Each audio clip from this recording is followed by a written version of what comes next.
Hi, I'm Jamie Zimmerman. I just got an email asking saying you were interested in hiring me. So let me tell you a little bit about myself. As I said, I'm Jamie Zimmerman. I just graduated from Montgomery County Community College, and I'm planning. My goal is to continue my education and get a bachelor's in nursing in the next 2-3 years. I'd like to get a little experience, and then go for my bachelor's. That will be actually my second bachelor's degree. I have one in history. So how to describe myself? 5 adjectives could be hardworking. I'm open-minded. I'm genuine. I wear my heart on my sleeve. I'm positive, and I'm humorous and witty. I always try to make people laugh. Bring a smile when there's tension. But you have to know the right time and place to do that. So what went well in my clinical rotation at Montgomery County Community College? At Pottstown, we were all in our mental health clinical.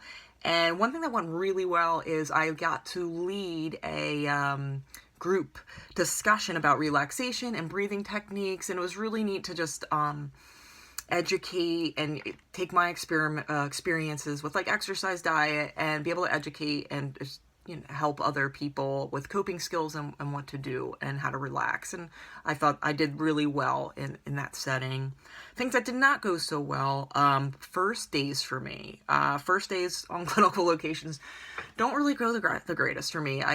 I'm anxious. I don't know where things are. I don't know my way around. You're trying to get a glucose, a sugar reading, and you're like, where is the AccuCheck? You're going all over. So usually first days, they're pretty stressful, and I don't feel like I'm giving my best performance. But, you're just getting your feet wet, and you just learn from it and go forward.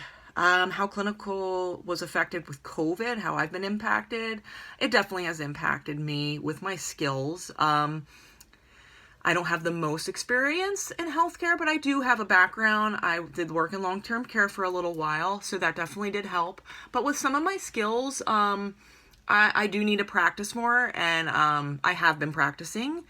I practice stuff at home. I'll watch videos, but nothing beats that in-person experience. So when something like that comes up that I'm not super confident of my skills, I observe. I try to get as much of it as possible and ask questions. To better myself. That's all you can do. And practice. What I'm most proud of was when I was at Phoenixville Hospital for one of my rotations. I think it was my second day, and I had a lady who was just diagnosed with cancer, and she was very anxious.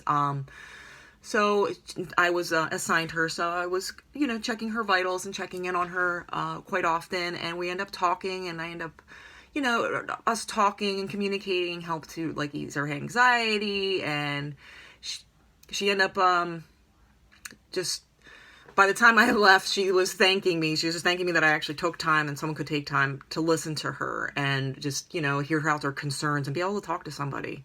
And I thought that was really cool. She said I made her day, and I was very proud of that. Then my last day, she ended up being there again. She ended up in the hospital and remembered me, and she was like, oh my goodness, thank you, you're here. So I was talking to her. This was a really proud moment. She really made me feel special and made me feel that I was in the right place, that I should be in nursing, and that it shows that my people skills and communication and just talking and caring shows up in my performance. So resolving conflicts at work. Who doesn't have it? My last job was in sales. So we would get a lot of angry customers calling or concerned customers, and that would start fights between my manager and coworkers. And a lot of times I would just, have everyone take a minute. I tell my manager, hey, why don't you take a couple minutes, let your head, cool your head, don't say something you don't want to, and same with my coworkers. I was like, let's just, think about things, think about it from a different perspective, and let's communicate, because sometimes it was just like, well, you forgot to tell them this, you forgot to do this, and it was communication problems. So I would try to get them together and just, explore their feelings, explore their concerns, and usually ended up with oh, I didn't think about it that way, something like that. And that's about it. I'm really excited to start this job, and hopefully you will give me a call back and we will talk more. Very nice to meet you. I'm Jamie Zimmerman. Take care. Bye-bye.